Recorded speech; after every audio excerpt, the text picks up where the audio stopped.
So usually, when we talk about science fiction, some of the ideas that you come to our mind is robots taking over the world. That is Yes. not what we're going to talk about. I hope. Another topic that people often think about when it comes to science fiction is about a lot of us jumping onto a spaceship, flying off into space, and finding a distant planet in which we can recreate a human settlement. But that's not going to be easy, or there's a lot of planning to be done, and humans have to be trained. It's not like you just come on a local bus and you get your destination. Yeah, it won't be like a regular summer vacation. It's not a piece of cake. It's not. In today's topic, we are going to be talking about some of the early steps that humans are taking to make this a possibility in the near future. We are talking about the Peregrine spacecraft, which is the first US moon lander in 50 years. Yes, and which is one of the first steps that NASA has taken towards making its Artemis mission a possibility. The Artemis mission is a mission that NASA wants to explore in multiple phases, and the last phase will involve my young co-host and me, and maybe many of our listeners, all of us flying on a spaceship and going off to live on the moon. Does that sound exciting? It does. I would actually like that. You would? I thought you were going to say I'm terrified at the very prospect of leaving home. I would like exploring a new place, but yes, I would get homesick. Homesick, yeah, which means we'll take the entire Jingmang, our families. That's better. That's better. Okay. So, for all of our listeners who are listening to this episode on What's New Today for the first time, hi there. You're listening to a kids and family podcast channel called What's New Today, where we talk about current events that are shaping our lives.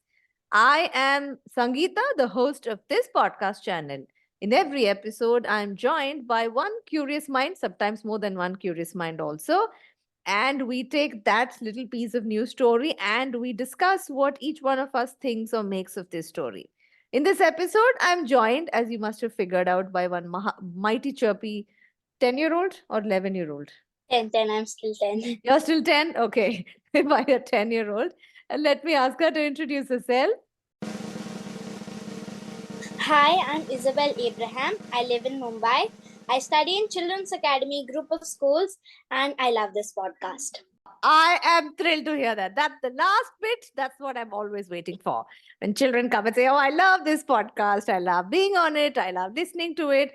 So, without much ado, tell me, or maybe tell our listeners about one of your super favorite episodes that they can listen to after they finish listening to our conversation.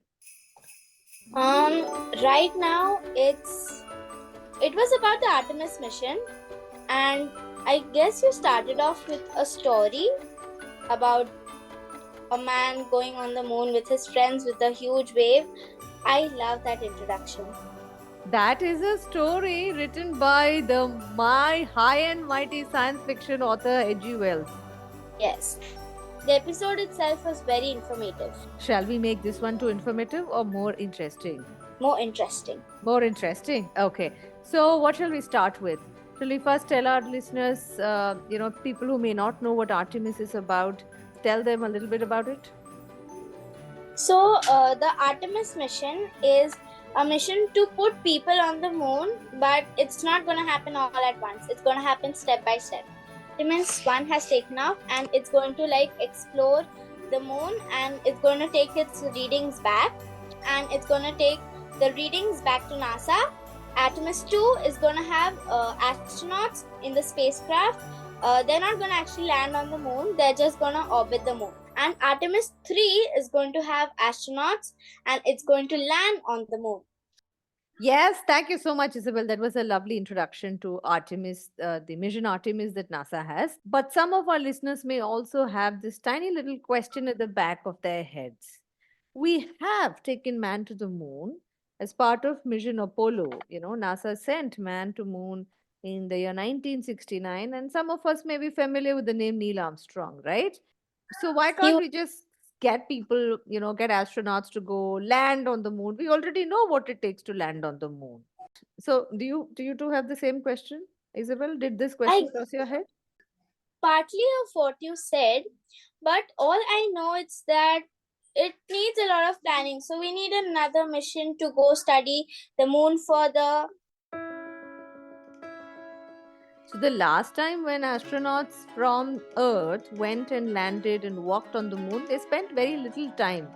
They did not go to the moon with the intention of figuring out how to build a settlement there. They went there just to explore because it's a new place. It's like you're going to a new island for a vacation. You're just going there for a summer vacation for a few weeks. You pack a few books and you go there. But if your family were to decide that let's go live there, they need to find out more things, right? A little research.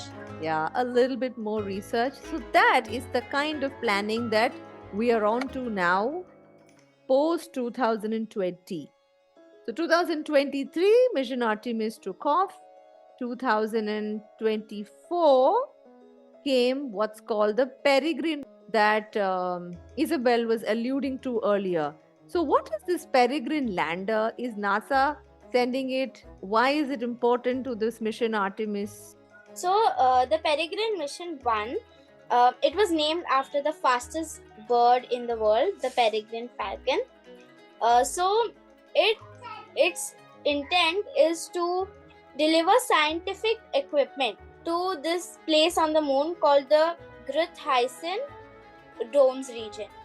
So it was intended to do that, and these particular instruments are designed to take readings and reduce risks for NASA's Artemis program. So that's how it's connected.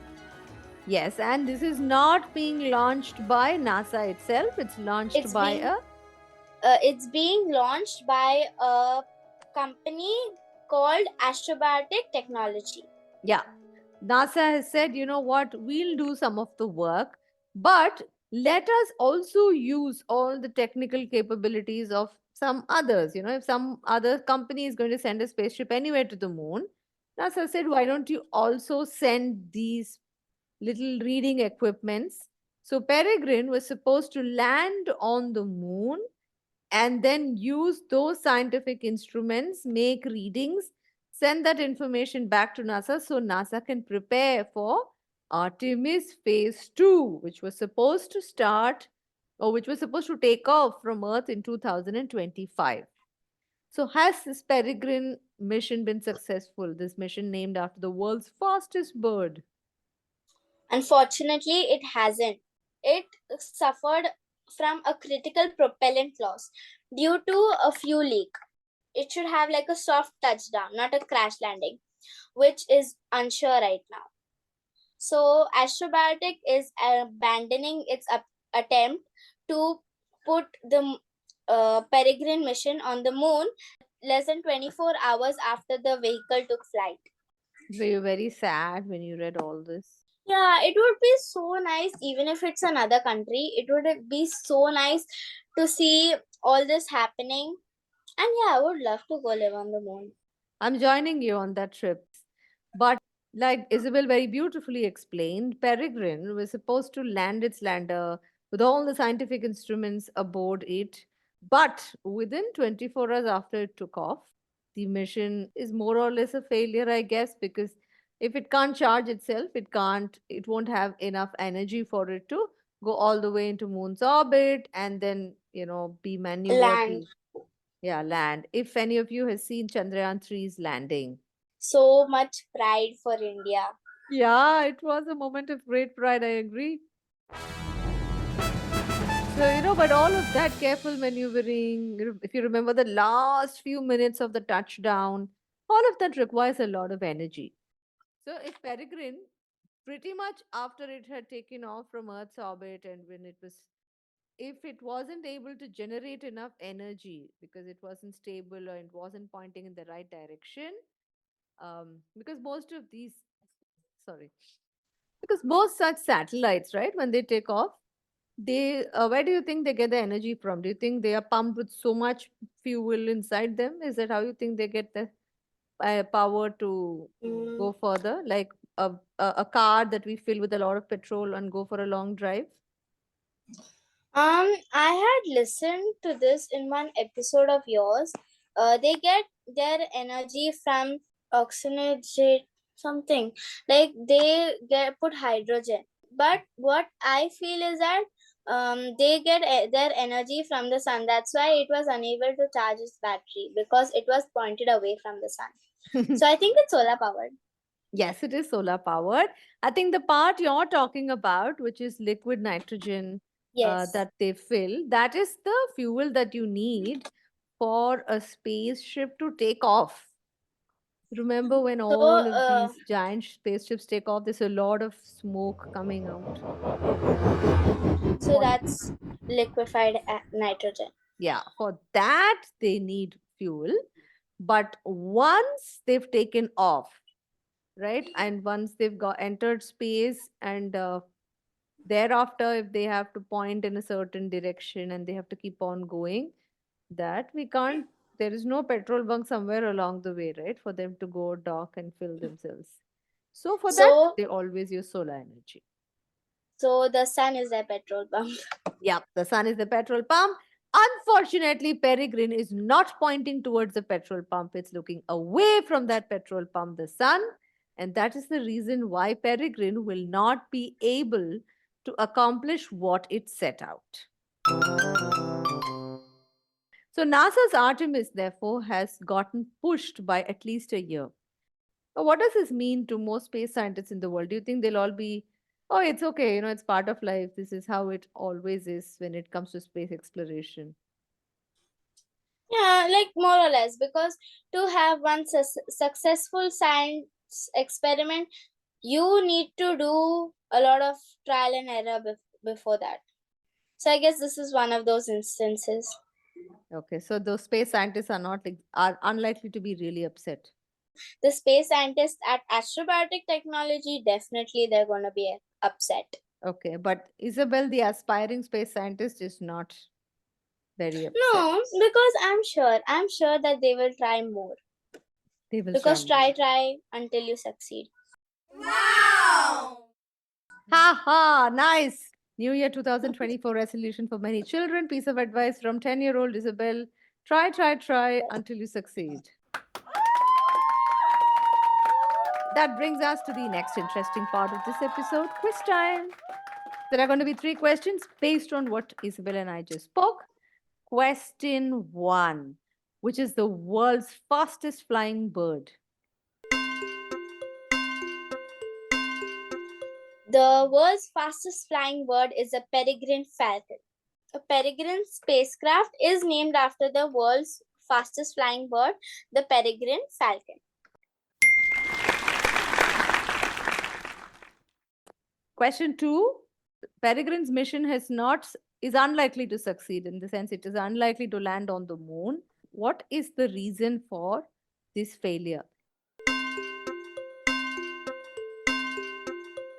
The peregrine spacecraft, it was left pointed away from the sun, its petrol pump. So it couldn't charge its battery. That's why they're unlikely to land on the moon.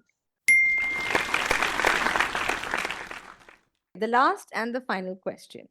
NASA had sent a mission Apollo earlier, thanks to which lots of astronauts went and worked on the moon. NASA's mission Artemis also is supposed to send man to the moon. But in what way do you think this is different from the previous mission?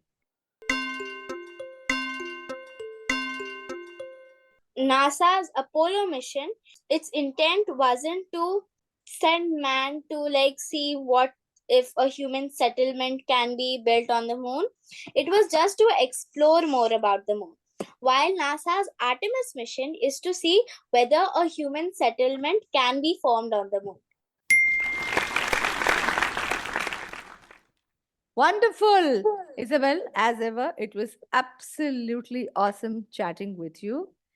I think by now we've had so many conversations that it's become very easy for you to start researching about all of these and independently form your opinions.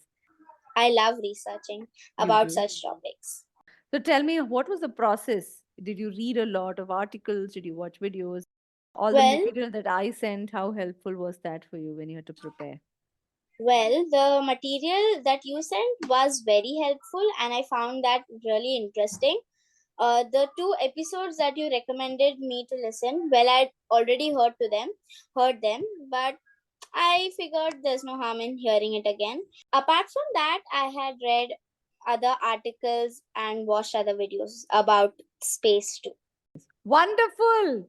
Thank you so much, Isabel. Before we wrap up this episode, I have a small request to make from all of our listeners. If you've enjoyed listening to episodes on What's New Today and you and your family have had wholesome entertainment and engagement and managed to keep up with the real news stories from the world with great ease and fun, please do feel free to support Team What's New Today in helping us research and produce these episodes. If you'd like to donate to Team What's New Today, you can find a link to that in the show notes below. If you like our episodes, you can buy us a cup of coffee. If you really love our episodes, you can buy our team a lunch. If you really, really love way more than that, feel free to donate as much as you'd like to. You can find link to all of this in the show notes below. New episodes on What's New Today come out every Monday and Friday. If you, like Isabel, would like to be a part of this show, please do write to me at hello@wsnt.in. Thanks for listening.